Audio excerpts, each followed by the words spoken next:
स्वतःचं जीवन संपवणं सोपं वाटतं, पण याचा अर्थ स्वतःची स्वप्न, श्रद्धा आणि कर्माची वाटचाल थांबवणं. अरे आयुष्यात संकट येतील, अपमान होईल, पण त्या प्रत्येक क्षणी देव तुमचं बळ वाढवेल. अरे शरीर, मन, आत्मा ही सगळी परमेश्वराची देणगी आहे. आणि आत्मघात म्हणजे परमेश्वराच्या कृपेचा अवमान.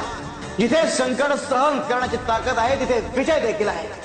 अरे तुम्हाला वाटेल की तुम्ही हरलात, पण त्या क्षणी देव तुमच्यासाठी एक नवीन दिशा ठरवतो. जीवनाच्या प्रत्येक वळणावर, प्रत्येक अडथळ्यावर जो स्वतःवर विश्वास ठेवतो तोच परमेश्वराला अधिक प्रिय आहे. स्वतःवरचा विश्वास आणि परमेश्वराची कृपा यांची जोड असेल तर आयुष्य शाश्वत होता. लढा, कारण संघर्षाचं फळ एक कायम गोड असतात. आणि जिथे श्रद्धा तिथे परमेश्वर.